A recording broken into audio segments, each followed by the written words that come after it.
கடனை வாங்கி மூச்சு திணறுது வழியில. உண்மையா?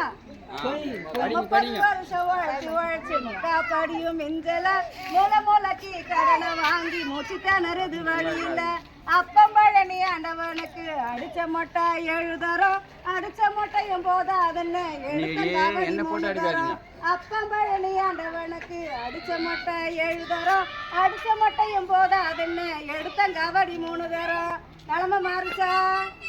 மாறல. நம்மள சூழ்நிலை எப்படிதான் இருக்கு? அப்படியே தான் இருக்கு. அதுக்கு காரணம் யாரு? நீங்க தான். கொஞ்சம் வெயிட் பண்ணி பாருங்க என்ன சூழ்நிலைன்றதை இவங்க விளக்கி சொல்றாங்க.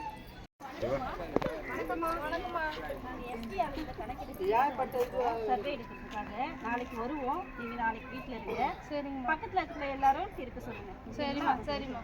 அக்கா அக்கா அக்கா யாருன்னா இருக்கீங்களாக்கா? தண்ணியும் இல்ல, வீட்டுல கரண்ட்டும் இல்ல, ஒண்ணுமே இல்ல. என்னத்த பண்றதுன்னு தெரியல.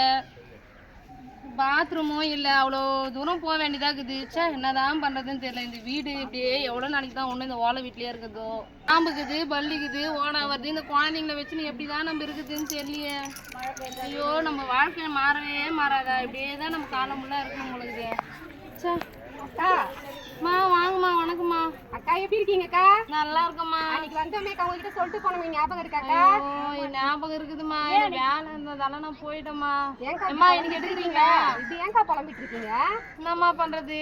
இந்த வேலை இருந்ததால வேலைக்கு போயிட்டேன் நானு. அம்மா இப்ப எடுக்கிறீங்களா? அதுதான்க்கா, அந்த சர்வேவை கணக்கெடுக்கிறது தான்க்கா அரசாங்கத்துல இருந்து எங்களை அனுப்பியிருக்காங்க. நாங்க சொல்ற தகவல் எல்லாம் சரியா நீங்க சொன்னாதானக்கா நாங்க போயிட்டு கவர்மெண்ட் கிட்ட சேர்க்க முடியும். அப்பதானே உங்களுக்கு என்னென்ன வசதி, தண்ணி இல்லைன்றீங்க, கரண்ட் இல்லைன்றீங்க, பாத்ரூம் இல்லைன்றீங்க, டாய்லெட் இல்லைன்றீங்க, குழந்தைங்களுக்கு ஸ்கூலுக்கு தூரம் போகணுன்றீங்க. இந்த மாதிரி எல்லாம் நீங்களே உங்களுக்கே புலம்பிங்கன்னா உங்களுக்கு எப்படிக்கா தெரியும்? என்னம்மா பண்றது? போனதாம்மா 4 ரூபாய். எங்களை மாதிரி ஆளுங்க வந்து கேட்கும் பொழுது சர்வேன்னு ஒரு கணக்கு எடுக்கிறோம். அந்த சர்வேல நீங்க உண்மையான தகவல்களை சொன்னா மட்டும் தானக்கா உங்களுக்கு தேவையானது அரசாங்கத்தாலேயே செஞ்சு கொடுக்க முடியும். சரிம்மா, இப்ப கொடுக்குறமா சரியான தகவலை கொடுங்கக்கா.